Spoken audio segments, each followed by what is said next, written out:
Hello అందరికీ నమస్కారం. మన సురేష్ జువాలజీ యూట్యూబ్ ఛానల్కి స్వాగతం. ఈరోజు ముఖ్యంగా మనం 18th 2025 జరిగిన మార్నింగ్ సెక్షన్లో జరిగిన టెట్ ప్రీవియస్ పేపర్ అయితే ఒకసారి డిస్కషన్ చేద్దాం. దీంట్లో సులభంగా మనం పూర్తిగా ఎలా నేర్చుకోవాలి వివరాలు అనేవి ఈ వీడియోలో తెలుసుకుందాం. ముఖ్యంగా ఈ వీడియో మీకు నచ్చినట్లయితే లైక్ చేయండి, షేర్ చేయండి, ఇంకా మీ ఛానల్ని అయితే సబ్స్క్రైబ్ చేయడం మాత్రం మర్చిపోకండి. సో మనం టాపిక్లోకి వెళ్ళే ముందు ముఖ్యంగా ఎన్విరాన్మెంటల్ స్టడీస్ ఎవరైతే టెట్ ఎగ్జామ్ రాస్తున్నారో వారందరికీ 30/30 ఎలా తెచ్చుకోవాలి, అదేవిధంగా ఇంపార్టెంట్ టాపిక్స్ ఏమేమి ఉన్నాయో ఒకసారి మనం ఈ వీడియోలో నేర్చుకుందాం. సో ఇక్కడ carotenoids helps us mainly in అంటే మనకి కెరోటినాయిడ్లు ప్రధానంగా దేనికి సహాయపడతాయి అంటుండే. కెరోటినాయిడ్స్ ముఖ్యంగా మనం చూసుకుంటే చర్మం యొక్క ఆరోగ్యాన్ని మెరుగుపరచడం కోసం, అదేవిధంగా మన కంటిలో ఉన్న దృష్టిని పెంపొందించడం కోసం కెరోటినాయిడ్స్ అనేవి ఉపయోగపడడం అనేది జరుగుతుంది. ముఖ్యంగా ఈ కెరోటినాయిడ్ మన యొక్క స్కిన్ టోన్ను, అదేవిధంగా మన యొక్క దృష్టిని పెంపొందించడం కోసం ఉపయోగపడే రెండు ముఖ్యమైన ప్రధానంగా ఉపయోగపడే మన కెరోటినాయిడ్లుగా చెప్పుకుంటాం. ఇక్కడ మన ఆప్షన్లో చూసుకుందాం ఒకసారి. కెరోటినాయిడ్లు ఫస్ట్ ఆప్షన్లోనే ఉంది ఆన్సర్. చూద్దాం. ఇక్కడ దృష్టిని పెంపొందించడం మరియు చర్మాన్ని ఆరోగ్యంగా మెరుగుపరచడం అంటున్నారు ఇక్కడ. సో ఫస్ట్ ఆప్షన్ రెడీగా ఇక్కడ రైట్ ఆన్సర్గా చెప్పుకోవచ్చు. మిగతా చూద్దాం. ఎముకలను బలోపేతం చేయడం, కండర ద్రవ్యరాశిని పెంచడం. సో ఇక్కడ మజిల్ యొక్క మాస్ని, అదేవిధంగా స్ట్రాంగెస్ట్ ద బోన్స్ అన్నారు. సో ఇవి రాంగ్ ఆన్సర్. ఇది విటమిన్ డికి సంబంధించిన, కాల్షియం సంబంధించిన విషయాలు. అదేవిధంగా రోగనిరోధక శక్తిని పెంపొందించడం, జీర్ణక్రియను మెరుగుపరచడం అంటున్నారు. ఇక్కడ రోగనిరోధక శక్తి అనేది మనకి బాడీలో ఉన్న ఇమ్యూన్ పవర్ అనేది ఉంటుంది, అదేవిధంగా జీర్ణక్రియను మెరుగుపరచడం. సో ఈ కెరోటినాయిడ్లు వీటిలో పార్టిసిపేట్ చేయవు. కెరోటినాయిడ్లు అంటే మన యొక్క స్కిన్, అదేవిధంగా దృష్టిని పెంపొందించడం కోసం ఉపయోగపడుతుంది. అదేవిధంగా జుట్టు పెరుగుదలకు ప్రోత్సహించడం మరియు ఒత్తిడిని తగ్గించడం అన్నారు. సో ఇక్కడ ఇవి స్కిన్ సంబంధించిన విషయాలు కాబట్టి ఇవి 3 రాంగ్ ఆన్సర్గా చెప్పుకుంటే, సో ఇక్కడ రైట్ ఆన్సర్ వచ్చేసి మనకి ఇది enhancing vision and improving skin health. So option 1 అనేది రైట్ ఆన్సర్. నెక్స్ట్ క్వశ్చన్ చూసుకుందాం ఒకసారి. X is a food component that makes proper translucent identify the X అంటుండే. ఇక్కడ మన ఇక్కడ ఎక్స్ అనేది కాగితాన్ని ఒక పాక్షిక పారదర్శకంగా మార్చే ఆహార అంశం అంటుండే. ఇక్కడ ఎక్స్ అనేది గుర్తించమంటుండే. ఇక్కడ పాక్షిక పారదర్శక పదార్థం అంటే మనం ఒక్కటే గుర్తుపెట్టుకోవాలి. మన యొక్క ఆయిల్, ఏదైనా ఆయిల్ కొవ్వు పదార్థాలని మన యొక్క ఆయిల్ మీద పూసినట్లయితే అది ట్రాన్స్పరెంట్గా మారుతుంది. ఇది పాక్షిక పారదర్శకంగా మార్చే ఆహార పదార్థం. ముఖ్యంగా ఇక్కడ మనకు ఆప్షన్ చూద్దాం. కార్బోహైడ్రేట్లు, ప్రోటీన్లు ఇచ్చారు. ముఖ్యంగా ఇక్కడ ఆప్షన్ మన కొవ్వులు. సో ఇక్కడ ఫ్యాట్స్ అనేవి మన యొక్క విటమిన్లు. సో ఇక్కడ 4 ఆప్షన్లు ఇవ్వడం జరిగింది. ముఖ్యంగా పాక్షిక పారదర్శకంగా మార్చే ఆహార అంశం ఏంటంటే ఇక్కడ కొవ్వులుగా చెప్పుకోవచ్చు. కార్బోహైడ్రేట్లు అనేవి మనం తీసుకునే ఆహారంలో రైస్లో కానీ వీటిలో కానీ ఉంటాయి. ప్రోటీన్స్ అయితే ముఖ్యంగా మనకి చూసుకుంటే పల్సెస్ అంటే చిరుధాన్యాల్లో కానీ, అదేవిధంగా రెడ్ మీట్ కానీ వీటిలో ఉండడం జరుగుతుంది. కొవ్వుల్లో సో ఇక్కడ ఫ్యాట్స్ అనేవి ఒక పాక్షిక పారదర్శకంగా మార్చే అంశంగా గుర్తించవచ్చు. సో ఇక్కడ ఆప్షన్ అనేది 3ని మనం రైట్ ఆన్సర్గా చెప్పుకోవచ్చు. నెక్స్ట్ క్వశ్చన్ చూద్దాం. ఇక్కడ జెర్సీ ఆవులను ఈ దేశం నుంచి భారతదేశంలో దిగుమతి చేసుకుంటారంటుండే. ఇక్కడ the jersey cows are imported from this country to India. So Australia, France ఇచ్చారు. ఇక్కడ జెర్సీ ఆవులు ముఖ్యంగా మనకి ఇంగ్లాండ్లో కనిపిస్తాయి. సో ఇంగ్లాండ్ నుంచి మనం మన దేశానికి దిగుమతి చేసుకోవడం జరిగింది. ఇక్కడ ఆస్ట్రేలియా అన్నారు wrong answer, France wrong answer, Pakistan and England. So England is the right ఆన్సర్గా చెప్పుకోవచ్చు. ఇంగ్లాండ్ నుంచి మన దేశానికి జెర్సీ ఆవులను అయితే ఎక్స్పోర్ట్ చేయడం జరిగింది, ఇంపోర్ట్ చేసుకోవడం జరిగింది. So option 4 is right answer, England. Next question.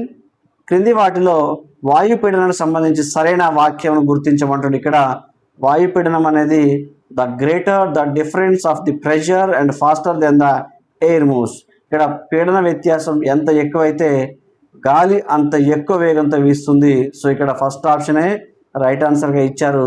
ఇవి మనకి ఫిజికల్ కెమిస్ట్రీ నుంచి రావడం జరిగింది. సో ఆప్షన్ 1 అనేది రైట్ ఆన్సర్ది. మిగతా ఆప్షన్ చూసుకుంటే పీడన వ్యత్యాసం ఎక్కువగా, గాలి అనేది అంత తక్కువ వేగంతో వీస్తుంది అంటున్నారు. సో ఇవి 3 రాంగ్ ఆన్సర్స్. నెక్స్ట్ చూద్దాం. ఇక్కడ ఫుడ్ చైన్స్ నుంచి రావడం జరిగింది. These considered as consumers in the food chain. ఆహారపు గొలుసులో వినియోగదారులుగా పరిగణిస్తారంటుంది. ఇక్కడ ఆహారపు గొలుసులో వినియోగదారులుగా చూసుకుంటే ముఖ్యంగా ఆహారపు గొలుసులో వినియోగదారులుగా, అంటే ఇక్కడ మనకి 3 రకాల ఆప్షన్స్ అనేవి ఉంటాయి ఇక్కడ ఫుడ్ చైన్లో. ముఖ్యంగా అవి ప్రొడ్యూసర్సు, కన్జ్యూమర్సు, డీకంపోజర్స్. అంటే ఉత్పత్తిదారులు, వినియోగదారులు, విచ్ఛిన్నకారులు. ఇక్కడ 3 రకాలుగా ఉంటాయి. సో ఇక్కడ మనకి ఇచ్చిన క్వశ్చన్లో ఆహారపు గొలుసులో వినియోగదారులుగా వేటిని పరిగణిస్తారు? వినియోగదారులు అంటే ఏంటి? కన్జ్యూమర్స్. సో కన్జ్యూమర్స్ ఏమేమి ఉన్నాయి ఇక్కడ? శాకాహారులు అంటుండు, ఇవి ఓన్లీ ప్రొడ్యూసర్స్. మాంసాహారులు అంటుండు, ఇవి కన్జ్యూమర్స్. అదేవిధంగా నెక్స్ట్ శైవలాలు మాత్రమే అంటుండు. ఇక్కడ చూసుకుంటే మనకి శాకాహారులు, మాంసాహారులు రెండింటిని కలిపి మనం ఏమంటామంటే ఇక్కడ ఆహారపు గొలుసులో వినియోగదారులుగా చెప్పుకుంటాం. సో ఇక్కడ option 4 is the right answer. Herbivores and carnivores both are ఇది వినియోగదారులుగా చెప్పుకోవచ్చు. సో ఈ రెండింటిని ప్రొడ్యూసర్స్తో పాటు కన్జ్యూమర్స్. సో ఇక్కడ మనం అడిగింది కన్జ్యూమర్స్ అడిగారు. అంటే ఉత్పత్తిదారులు, అంటే ప్లాంట్స్ అనేవి ఉత్పత్తిదారులు, వాటి మీద డిపెండ్ అయ్యే వాటిని ఏమంటామంటే మనం వినియోగదారులు అంటాం. ఇక్కడ వినియోగదారులుగా మనం శాకాహారులు మరియు మాంసాహారులు రెండింటిని కలిపి మనం వినియోగదారుల కింద చెప్పుకోవచ్చు. So option 4 is right answer. Next, the scientific who named rice as వరైజా. Okay, వరికి వరైజా అనే శాస్త్రనామం ఎవరు పెట్టారంటే ఇక్కడ మనకి ఇక్కడ వర్గీకరణ క్లాసిఫికేషన్ చూసుకున్నట్టయితే మన Carolus Linnaeus. Okay, the father of taxonomy, Carolus Linnaeus, he coin the name Oryza sativa. So వరి యొక్క శాస్త్రనామం ఏంటి? Oryza sativa indica. So Carolus Linnaeus అనే సైంటిస్టు మనకి వరికి శాస్త్రనామం పెట్టడం జరిగింది. సో ఇక్కడ ఆల్బర్ట్ ఐన్స్టీన్ అన్నారు, గ్రెగర్ జోహన్ మెండల్ అన్నారు. సో ఇక్కడ Carolus Linnaeus right answer. Mendel ఏమో మనకి ఫాదర్ ఆఫ్ జెనెటిక్స్గా చెప్పుకోవచ్చు. సో నెక్స్ట్ చార్లెస్ డార్విన్ అంటుండు, ఆరిజిన్ ఆఫ్ స్పీసీస్ అనే గ్రంథకర్త, ఈయన కాదు. సో ఇక్కడ మనకి ఆప్షన్ కెరోలస్ లిన్నయస్ అనే సైంటిస్ట్ మనకి వరికి వరైజా సటైవా అనే పేరు పెట్టడం జరిగింది. సో ఆప్షన్ 2 ఈజ్ రైట్ ఆన్సర్గా చెప్పుకోవచ్చు. నెక్స్ట్ క్వశ్చన్ చూద్దాం. మోటార్ వాహనాల చట్ట ప్రకారం వాహనాల వల్ల విడుదలయ్యే కాలుష్యాన్ని పరీక్షించాలి. సో దీనికి పియుసి దేనిని సూచిస్తుంది అంటుంది. ఇక్కడ పియుసి యొక్క అబ్రివేషన్ ఏంటి అని అడుగుతున్నారు. ఇక్కడ మనం చూసుకుంటే పియుసి అంటే P stand for pollution, U stand for under control. So ఇక్కడ C stand for control. Okay, చూసుకుంటే ఇక్కడ పొల్యూషన్ అండ్ కంట్రోల్. సో ఇక్కడ pollution and control. So pollution unit certificate అన్నాడు. సో ఇది wrong answer. So right answer వచ్చేసి మనకి pollution under control. So పియుసిలో దాన్ని సంక్షిప్త నిర్మాణం వచ్చేసి పొల్యూషన్ అండర్ కంట్రోల్గా చెప్పుకోవచ్చు. నెక్స్ట్ ఇక్కడ the tooth that first appeared in the children's are called. అంటే పిల్లల్లో మొదటగా కనిపించే దంతాలను ఇలా పిలుస్తారంటారు. ఎప్పుడైతే పిల్లలకి మనకి 5 నుంచి 6 నెలల వయసులో వీళ్ళకి పాల దంతాలు వస్తాయి. సో ఈ పాల దంతాలని మనకి మొట్టమొదటి కనిపించే దంతాన్ని ఏమని పిలుస్తారంటే మిల్క్ టీత్ అంటాం, పాల దంతాలుగా చెప్పుకుంటారు. సో ఇక్కడ మనకు దంత విన్యాసం మనకి అడల్ట్స్లో, అంటే పెద్దవారిలో, చిన్నవారిలో మనకి దంత విన్యాసం ఒక్కోసారి చాలా ఇంపార్టెంట్. వీటి గురించి అడగడం జరుగుతుంది. 2123/2123. సో ఇది అడల్ట్స్లో యొక్క దంత విన్యాసం. అదేవిధంగా పాల దంతాలు, మిల్క్ టీత్ యొక్క దంత విన్యాసం చూసుకుంటే, సో ఇక్కడ చూద్దాం ఒకసారి. ఇక్కడ చూసుకుంటే 2102/2102. సో ఇది పాలదంతాల యొక్క దంత విన్యాసం చెప్పుకోవచ్చు. పెద్దవారిలో అయితే అడల్ట్స్లో 2123/2123. పాలదంతాల యొక్క దంత విన్యాసం 2102/2102. సో ఇవి రెండు చాలా ఇంపార్టెంట్, గుర్తుపెట్టుకోండి. దంతం యొక్క అధ్యయనం కానీ, దంతాల యొక్క నిర్మాణం కానీ, ఏ రకాల దంతాలు ఉంటాయి, కుందకాలు, రదనికలు, చర్వణకాలు, అగ్ర చర్వణకాలు. సో ఇక్కడ ఐసిపిఎం మనం ప్రీవియస్ వీడియోలో నేర్చుకున్నాం వీటి గురించి. సో ఈ వీడియోలో మనం పిల్లల మొదట కనిపించే దంతాలు ఏంటి? మిల్క్ టీత్, పాల దంతాలుగా చెప్తాం. సో ఇక్కడ option 3 is right answer. Next question, క్రింది వాటిలో గుండె యొక్క సరైన స్థానాన్ని గుర్తించినటువంటి. ఇక్కడ మనకి చూసుకుంటే మేజర్గా గుండె యొక్క అధ్యయనాన్ని కార్డియాలజీ అంటాం. మనలో 4 గదుల హృదయం ఉంటుంది. క్షీరదాలన్నిటిలో 4 గదుల హృదయం అనేది కనిపిస్తుంది. సో ఇక్కడ గుండె యొక్క స్థానం ఎక్కడ ఉంటుందంటే మనకి గుండె అనేది 3/2 ఛాతికి ఎడమ వైపున, అంటే మనకి ముఖ్యంగా మీడియాస్టీనం అంటాం. ఇక్కడ మీడియాస్టీనానికి లెఫ్ట్ సైడ్, అంటే ఇక్కడ సో ఇక్కడ మనకి యొక్క పిడికిల యొక్క పరిమాణంలో ఉంటుంది. గుండె 3/2 ఎడమ వైపున మరియు 1/3 కుడి వైపున ఉంటుంది. సో ఇది రైట్ ఆన్సర్. ఎప్పుడైనా గుర్తుపెట్టుకోండి, 3/2 ఎడమ వైపుకు 1/3 కుడి వైపుకు ఉంటుంది. అంటే దగ్గర మీడియాస్టినం దగ్గర ఉండడం జరుగుతుంది. సో గుండె యొక్క స్థానం అనేది ఇది ఎప్పుడు గుర్తుపెట్టుకోండి. సో ఆప్షన్ ఇక్కడ 1 రైట్ ఆన్సర్గా ఇవ్వడం జరిగింది. So option 1 is right answer.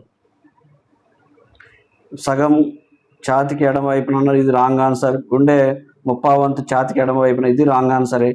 గుండెలో 3/1 ఛాతికి ఎడమ వైపున. సో ఇవన్నీ రాంగ్ ఆన్సర్స్, మనకి ఒకటే గుర్తుపెట్టుకోవాలి.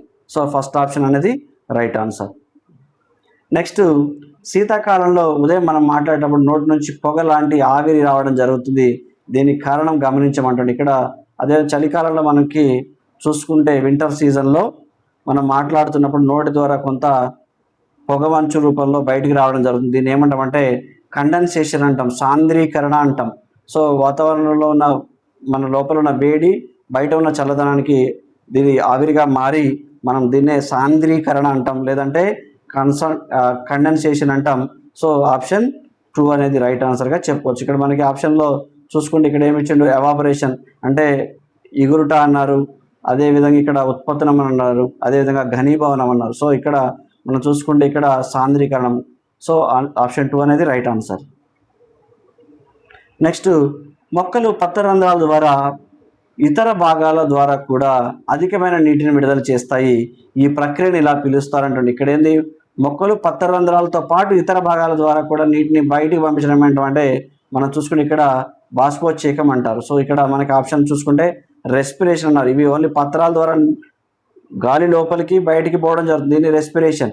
కిరణజన్య సమీకరణ ఫుడ్ తయారు చేసుకుని ప్రిపరేషన్ ఆఫ్ ఫుడ్. ఎగురుట ఎవాపరేషన్, గాలి ద్వారా కొంత నీటి ఆవిరి బయటికి పోవడం. సో ఇది ఎగురుట ఎవాపరేషన్. ఇక్కడ ఏమడుగుతున్నాం, మన క్వశ్చన్ ఏమడిగిండు, పత్రరంధ్రాలతో పాటు ఇతర భాగాల ద్వారా కూడా అధిక నీటిని విడుదల చేయడం ఏమన్నాం అంటే ఇక్కడ ట్రాన్స్పోర్టేషన్, బాష్పోత్సేకం అంటారు. So option 4 is right answer. Next question, క్రింది వాటిలో కరువు ఒక కారణం అంటుండే. ఇక్కడ కరువు రావడానికి ఒక ముఖ్య కారణం అధిక వర్షాలు కురవడం వల్ల ఏం కరువులు రావు. అధిక తేమ, హై హ్యూమిడిటీ అన్నారు, ఇది రాంగ్ ఆన్సరే. వర్షపు నీటిని మనం రక్షించుకోలేకపోవడం వల్ల ఇది కరువు అనేది ఎక్కువగా సంభవించడం జరుగుతుంది. ఇది ఆనకట్టల ద్వారా వాటర్ అనేది మనం నిల్వ చేసుకోవడం వల్ల పంటలు పండటానికి ఆస్కారం ఉంటుంది. సో తరచుగా వచ్చే వరదలు అన్నారు. సో ఇవన్నీ 3 రాంగ్ ఆన్సర్. చూసుకుంటే ఆప్షన్ 3 ఈజ్ రైట్ ఆన్సర్. వర్షపు నీటిని రక్షించుకోలేకపోవడం అనేది కరువుకు ప్రధాన కారణంగా చెప్పొచ్చు. నెక్స్ట్ క్వశ్చన్, ఐరోపాలో ఈ దేశాల్లో వైన్ తయారీకి ఉపయోగించే ద్రాక్ష సాగుకు ప్రసిద్ధి అంటుంది. ఇక్కడ ఐరోపా లాంటి దేశాల్లో వైన్ తయారీకి ఉపయోగించే ద్రాక్ష సాగు ప్రసిద్ధి చెందింది. ఇక్కడ ద మెడిటేరియన్ కంట్రీస్. సో ఇక్కడ చూసుకుంటే మధ్యధర దేశాల్లో ఇక్కడ వైన్ అనేది తయారీలో ద్రాక్ష తోటలు అనేవి ప్రసిద్ధి చెందినవిగా చెప్పొచ్చు. సో ఇక్కడ చాలా ఇచ్చారు ఆప్షన్స్. సో ఫస్ట్ ఆప్షన్ మనం రైట్ ఆన్సర్గా చెప్పుకోవచ్చు. ఇక్కడ తూర్పు ఐరోపా మైదానాలు అన్నారు, ఇవి రాంగ్ ఆన్సరే. నెక్స్ట్ చూసుకుంటే స్కాండినేవియా పర్వత పరిసర ప్రాంతాలు అన్నారు, ఇవి రాంగ్ ఆన్సర్. ఐరోపాలోని ధ్రువ ప్రాంత పోలార్ రీజన్స్ అన్నారు, ఇవి రాంగ్ ఆన్సరే. సో మనం రైట్ ఆన్సర్ చూసుకుంటే ఇక్కడ ఆప్షన్ 1 అనేది రైట్ ఆన్సర్. మధ్యధర దేశాల్లో అనేది ద్రాక్ష సాగు ప్రసిద్ధి చెందినగా చెప్పుకోవచ్చు. నెక్స్ట్ 134 క్వశ్చన్, క్రింది వాటిలో నదులకు సంబంధించి సరికాని స్టేట్మెంట్ గుర్తించమంటుంది. ఇక్కడ నదులకు సంబంధించి మనకి 4 ఆప్షన్లు ఇవ్వడం జరిగింది. నదులు దాని ప్రవాహం మందగించినప్పుడు స్టిల్ట్ మరియు ఇసుకను దాని ఒడ్డుపై మేట వెయ్యవు అంటుంది. ఇక్కడ ఏంటంటే ఇక్కడ నదులు అనేవి సముద్రాలలో కలిసే దగ్గర మనకి ఇక్కడ డెల్టాలు ఏర్పడతాయి. ఈ డెల్టాలు ఏర్పడి దానిలో ఇసుక దాని ఒండ్రు మేటలను వేయడం జరుగుతుంది, కానీ ఇక్కడ మేట వేయవు అన్నారు. సో ఇక్కడ ఆప్షన్ 4 అనేది రాంగ్ ఆన్సర్గా చెప్పుకోవచ్చు. సో ఇది 4 ఆప్షన్ అనేది మనం గుర్తించవచ్చు. మిగతా 3 ఇవన్నీ ఉన్నాయి. సో ఇది ఒక్కటే రాంగ్ ఆన్సర్గా చెప్పవచ్చు. క్రింది వాటిలో శీతల ప్రవాహాలను గుర్తించని అంటుంది. ఇక్కడ శీతల ప్రవాహాలు చూసుకుంటే కాలిఫోర్నియా ప్రవాహం అనేది శీతల ప్రవాహంగా చెప్పచ్చు. ఉత్తర మధ్యధర రేఖ ప్రవాహం అన్నారు, రాంగ్ ఆన్సర్. కురిసీల ప్రవాహం అన్నారు, తూర్పు ఆస్ట్రేలియా ప్రవాహం అన్నారు. సో ఆప్షన్ 1 అనేది రైట్ ఆన్సర్. ఇక్కడ శీతల ప్రవాహాలకు కాలిఫోర్నియా ప్రవాహం అనేది రైట్ ఆన్సర్గా చెప్పుకోవచ్చు. నెక్స్ట్ ఈ అడవులు తెలంగాణ రాష్ట్రంలో కనిపించవు. లాస్ట్ వీడియోలో కూడా మనం చూసుకున్నాం. తెలంగాణ రాష్ట్రంలో ఎక్కువగా మనకి ఆకురాల్చే అడవులు, ముళ్ళ అడవులు, అదేవిధంగా సతత హరిత ముళ్ళ అడవులు కనిపిస్తాయి. ఇక్కడ ఏమి ఇచ్చిండో ఆన్సర్ చూసుకుంటే సతత హరిత అడవులు మాత్రమే అన్నారు ఇక్కడ. సో ఇక్కడ ఇదొకటే రాంగ్ ఆన్సర్గా చెప్పచ్చు. మన తెలంగాణలో ఈ అడవులు కనిపించవు. మనకు కనిపించే ఆకురాల్చే అడవులు, ముళ్ళ అడవులతో పాటు మనకి ముళ్ళ అడవులు, సతతహరిత అడవులు, 2 రకాల అడవులు ఉంటాయి, కానీ సతతహరిత అడవులు మాత్రం మన తెలంగాణలో లేవు. So option 3 is right answer. Next Shri Ajita Gaja Kesari అనే బంగారు నాణేలను ఈ పాలకులు విడుదల చేశారు అంటుంది. ఇది సోషల్ స్టడీస్ 6th క్లాస్ నుంచి రావడం జరిగింది. సో శ్రీ అజిత గజ కేసరి అనే బంగారు నాణ్యాలను కాకతీయ రాజులైతే ఈ పాలకులైతే విడుదల చేయడం జరిగింది. ఇక్కడ మనకి విజయనగర రాజులు, చోళులు, గుప్తులు అని ఇచ్చారు ఇక్కడ. సో ఆప్షన్ కాకతీయ రాజులు అనేవి రైట్ ఆన్సర్గా చెప్పచ్చు. ఆప్షన్ 2 అనేది రైట్ ఆన్సర్. నెక్స్ట్ క్వశ్చన్ చూద్దాం ఒకసారి. శాశ్వత శిస్తు ఒప్పందం 1793 క్రింద భారతదేశంలో ప్రవేశపెట్టిన జమీందారీ వ్యవస్థ యొక్క ప్రధాన లక్ష్యం ఏంటి అంటుంది. ఇక్కడ ఆప్షన్ చూసుకుంటే మనం ఇక్కడ మధ్యవర్తుల ద్వారా భూ ఆదాయ సేకరణను క్రమబద్ధీకరించడం. సో ఆప్షన్ 4 అనేది right answer. So social studies నుంచి కొన్ని డిఫికల్టీ క్వశ్చన్స్ ఉంటాయి. అదేవిధంగా మనం 8th క్లాస్ వరకు లైన్ టు లైన్ ప్రతి ఒక్కటి చదువుకుంటే మనం ఈవీఎస్ నుంచి మనం biology and social studies, environmental studies నుంచి ఎలా బిట్ ఇచ్చినా మనం 30కి 30 అనేది ఈజీగా చేయొచ్చు. సో అతి తక్కువ టైంలో ఒక 20 నిమిషాలు, మనకున్న 30 నిమిషాల టైంని 20 నిమిషాల్లో మన క్వశ్చన్ పేపర్ అనేది కంప్లీట్ చేయొచ్చు మన యొక్క ఈవీఎస్ని. నెక్స్ట్ క్వశ్చన్ చూద్దాం.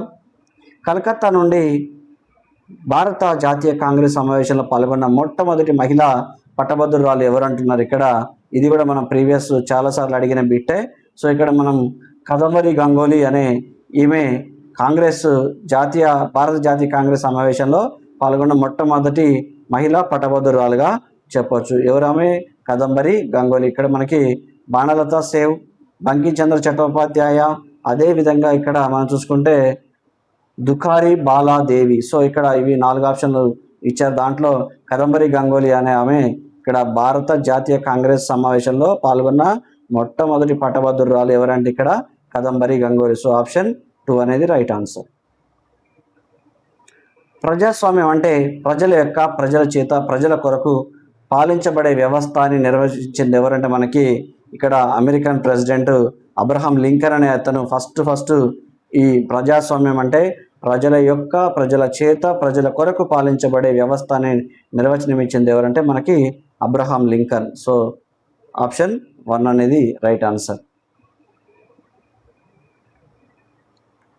Next question. పంచాయతీ తీసుకున్న అన్ని నిర్ణయాలు అమలు చేయడం మరియు పంచాయతీ యొక్క రోజువారీ పనులను చూసుకోవడం కోసం ఈ వ్యక్తి బాధ్యత వహిస్తారు. సో ఇక్కడ మనం ఇది చూసుకుంటే ముఖ్యంగా సోషల్ స్టడీస్ 16th చాప్టర్ నుంచి వచ్చింది. సో ఇక్కడ పంచాయతీ నిర్ణయాలు అమలు చేయడం, పంచాయతీ యొక్క రోజువారీ పనులు చూసుకునేది ఎవరంటే గ్రామ పంచాయతీకి మొట్టమొదటి పౌరుడు ఉంటాడు, అతడే సర్పంచ్. సర్పంచ్ అనే అతను పంచాయతీ తీసుకున్న అన్ని నిర్ణయాలు అమలు చేయడం, పంచాయతీ యొక్క రోజువారీ పనులు చూసుకునేది ఎవరంటే మనకి పంచాయతీ సెక్రటరీ. సో ఇక్కడ చూసుకుంటే సర్పంచ్ని మనం రైట్ ఆన్సర్గా తీసుకోవచ్చు. నెక్స్ట్ అదేవిధంగా క్రింది వాటిలో హిమాలయ పర్వతాల్లో ఒకటైన ఎత్తైన ఈ శిఖరం సిక్కింలో ఉంది. సో ఇక్కడ కాంచనగంగా, దీన్ని K2 శిఖరం కూడా అంటారు ఇక్కడ. సో హిమాలయ పర్వతాల్లో ఒకటైన ఎత్తైన శిఖరం ఎక్కడుందంటే సిక్కింలో ఉంది. సిక్కింలో ఉన్న శిఖరాన్ని ఏమంటామంటే కాంచనగంగా అంటాం. దీన్నే మనం K2 కూడా చెప్పుకోవచ్చు. K2 అన్న కాంచనగంగా అన్న రెండు ఒకటే. ఇక్కడ ధౌలగిరి అన్నాడు, ఇండవన్ ఆస్టిన్ అన్నారు, అదేవిధంగా మనసులో అన్నారు. సో ఇక్కడ మనం K2 అనేది సిక్కింలో ఉంది, కాంచనగంగా. నెక్స్ట్ చూసుకుంటే ఇక్కడ సిక్కిం రాష్ట్రాన్ని ఏమంటామంటే మన బొటనవేలు లాగా ఉంటుంది మన భారతదేశ మ్యాప్లో. సో ఇది ఒకటి గుర్తుపెట్టుకోవచ్చు. నెక్స్ట్ బుద్ధుడు అతని అనుచరుల బోధనలను దీనిలో సంకలనం చేయబడ్డాయి. బుద్ధుని యొక్క బోధనలు ఏమంటారు? త్రిపీఠకాలు అంటారు. బుద్ధుని యొక్క బోధనలు ఏమంటారు? త్రిపీఠకాలు. సో ఇక్కడ చూసుకుంటే బుద్ధుని యొక్క అతని అనుచరుల బోధనలు సో దీనిలో సంకలనం చేయబడ్డాయి అంటే త్రిపీఠకాల్లో సంకలనం చేయబడ్డాయి. సో ఆప్షన్ అనేది ఫస్ట్లోనే ఉంది. ఇక్కడ అంగాలు అన్నారు, వేదాలు అన్నారు. సో నెక్స్ట్ చూసుకుంటే త్రిరత్నాలు అన్నారు. సో ఇవి రాంగ్ ఆన్సర్స్. ఫస్ట్ త్రిపీఠకాలు, బుద్ధుని బోధనలు ఏమంటాం, అతని యొక్క అనుచరుల బోధనని త్రిపీఠకాలు అంటారు. So option 1 is right answer. క్రింది వాళ్ళలో విజయనగర పాలకులు నిర్మించిన ఆలయం ఏంటంటే గంగైకొండ చోళాపురం, ఇది తమిళనాడులో ఉంది. రాజరాజేశ్వర దేవాలయం, ఇది కూడా తమిళనాడు తంజావూరులో ఉంది. ఇక్కడ చూసుకుంటే హజారరామస్వామి ఆలయం అనేది రైట్ ఆన్సర్గా చెప్పుకోవచ్చు. కందారియా మహాదేవ ఆలయం అన్నారు. సో ఇక్కడ 4 ఆప్షన్లు ఇచ్చారు. విజయనగరం రాజులు పాలించిన పాలకులు నిర్మించిన ఆలయంలో ముఖ్యమైన ప్రసిద్ధి చెందింది హజారరామస్వామి ఆలయం ఉంది. సో ఆప్షన్ 3 అనేది రైట్ ఆన్సర్గా చెప్పుకోవచ్చు. నెక్స్ట్ ఇక్కడ నుంచి మనకి ఈవీఎస్లో ఉన్న మెథడాలజీ నుంచి రావడం జరిగింది. సో ఇవి చాలా ఇంపార్టెంట్. ఇవి కూడా ఒకసారి చూద్దాం వీటి యొక్క ఎక్స్ప్లెనేషన్. సో కొన్ని షార్ట్ కట్స్ చూద్దాం. వీటిలో సిసిఈ ప్రవేశపెట్టిన తర్వాత మార్కులను ఇవ్వడానికి బదులుగా మన రాష్ట్రంలో విద్యార్థులకు మూల్యాంకనం పనితీరు, విద్యార్థులకు మరియు వారి తల్లిదండ్రులకు తెలియజేయడానికి గ్రేడింగ్ విధానాన్ని అనుసరిస్తున్నారు. విద్యార్థుల పనితీరును నివేదించడానికి క్రింది గ్రేడింగ్ పద్ధతిలో ఏది అనుసరిస్తున్నారు అన్నారు. ఇక్కడ చూసుకుంటే మనకి ప్రత్యక్షన, పరోక్షన, సరైన దాన్ని గుర్తించమంటుండే. ఇక్కడ చూసుకుంటే మనకి పరోక్ష పద్ధతి, ఇండైరెక్ట్ గ్రేడింగ్ అనేది ఇవ్వడం జరుగుతుంది. సో ఆప్షన్ ఇక్కడ చూసుకుంటే మనకి ఆప్షన్ 3 అనేది రైట్ ఆన్సర్. నెక్స్ట్ చూద్దాం. ఇక్కడ నిర్మాణాత్మక ఉపగమం యొక్క 5E, సో అభ్యసన నమూనాల 3వ దశ. ఇక్కడ 5E ఫార్ములాని మనకి ఇంట్రడ్యూస్ చేసింది ఎవరంటే ఇక్కడ రోగర్ బేబీ అనే సైంటిస్టు వీటికి పేరు పెట్టడం జరిగింది. 5Eలో 3వ దశ ఏంటంటే దీన్ని సింపుల్ షార్ట్ ఫామ్లో గుర్తుపెట్టుకోవాలి. మనకి ఒకటే 5E. సో చూస్తే ఇక్కడ 5E. సో ఫస్ట్ E ఏంటంటే engage, and next E explain, explain, explore, elaborate, evolution. ఇది ఒక ఆర్డర్లో గుర్తుపెట్టుకోండి.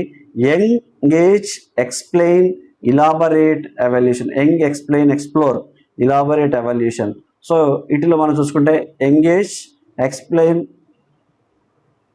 Young, explore, explain. సో 3వ ఆప్షన్ చూద్దాం మనం. ఇక్కడ యంగ్, ఎక్స్ప్లోర్, ఎక్స్ప్లెయిన్. సో 3వ ఆప్షన్ ఏంటి? ఎక్స్ప్లెయిన్. చూసుకుంటే ఇక్కడ మనం వివరించడం. ఇవి 3 ఆప్షన్లు మనకు ఒక సీక్వెన్స్లో గుర్తుపెట్టుకోండి. Engage, explore, explain, elaborate, evolution. దీన్ని చెప్పిన సైంటిస్ట్ ఎవరంటే మనకి దీనికి వివరించింది రోగర్ బేబీ అనే సైంటిస్ట్. సో ఇక్కడ 3వ దశ ఏంటి? మనం వివరించుట, ఎక్స్ప్లెయిన్ అనేది గుర్తుపెట్టుకోండి. ప్రతి ఎగ్జామ్లో టెట్, డిఎస్సి, అదేవిధంగా మనకు గురుకుల అన్ని ఎగ్జామ్స్లో ఈ 5E మీద అడగడం జరుగుతుంది. ఇదొకటి చాలా ఇంపార్టెంట్. ప్రాజెక్టు పద్ధతికి మద్దతు ఇచ్చే ఉపగమం ఏంటి అంటుండే. ఇక్కడ ప్రాజెక్టు పద్ధతిలో ముఖ్యంగా చూసుకుంటే కొలాబరేటివ్ లెర్నింగ్ అప్రోచ్, సహకార అభ్యసన ఉపగమం అనేది ఉపయోగపడుతుంది. ప్రాజెక్టు పద్ధతి చేయాలంటే ఒక్కరు చేసేది కాదు. సో ఇక్కడ సహకారుల యొక్క వారి యొక్క ప్రోత్సాహం ఉండాలి, ఉపాధ్యాయుల ప్రోత్సాహం ఉండాలి. సో ఇక్కడ సహకార అభ్యసన ఉపగమంగా చెప్పుకోవచ్చు. ఆప్షన్ అనేది 4 అనేది రైట్ ఆన్సర్.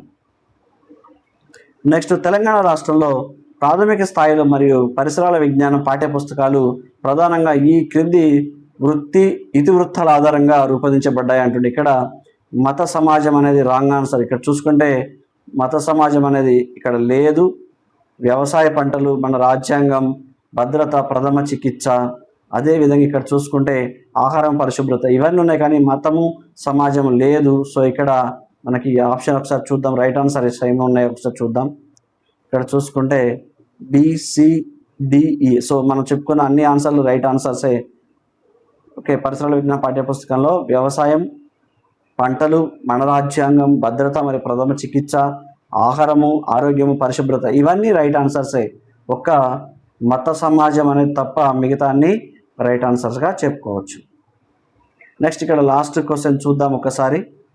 149 ఈవీఎస్ ఉపాధ్యాయుడు తరగతి గది ప్రభావితమైన బోధనాభ్యాసన వాతావరణం నెలకొల్పటకు ఈ క్రింది కృత్యము అతనికి దోహదం చేయదు అంటుండే. ఇక్కడ చేసేది అన్నీ ఉన్నాయి, చేయదు ఏంటి? తరగతి గదిలో క్రమశిక్షను కొనసాగించడానికే దండనలను, ఒత్తిడిని విధించడం. సో ఇవి చేయకూడదు. కానీ ఇక్కడ మనం చేయకూడదు ఏంటి అనుకుంటే ఇదే చేయకూడదుగా చెప్పుకోవచ్చు. ఆప్షన్ 3 అనేది రైట్ ఆన్సర్. ఇక్కడ లాస్ట్ చూసే ముందు మన వీడియోనైతే సబ్స్క్రైబ్ చేయడం అయితే మర్చిపోకండి. ఇది మిగతా మీ ఫ్రెండ్స్కి అయితే ఉపయోగపడుతుంది, చాలా వరకు ఉపయోగపడుతుంది. రీసెంట్గా టెట్ రాసే వారు ప్రతి ఒక్కరికి ఉపయోగపడడం అనేది జరుగుతుంది. డాక్టర్ సి హెన్రీ మోరిసన్ ప్రకారం కింది బోధనా సోపానం ఉపాధ్యాయుడి వైయక్తిక భేదాలను గుర్తించడానికి, సవరణాత్మక బోధన చేయడానికి ఉపయోగపడుతుంది అంటున్నారు ఇక్కడ.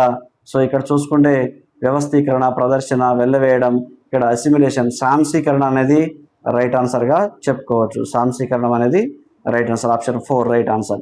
సో ధన్యవాదాలు ప్రతి ఒక్కరికి. మన వీడియోని సురేష్ జువాలజీ యూట్యూబ్ ఛానల్ని అయితే లైక్ చేయండి, షేర్ చేయండి, సబ్స్క్రైబ్ చేయడం మాత్రం మర్చిపోకండి. మరిన్ని వీడియోలు అనేవి మనం ఈ 6 రోజులు టెట్ ఎగ్జామ్ అయిపోయే వరకు, మన ఎగ్జామ్ షెడ్యూల్ వరకు మన యొక్క వీడియోలు అనేవి నిరంతరం వస్తూనే ఉంటాయి. So thank you one and all.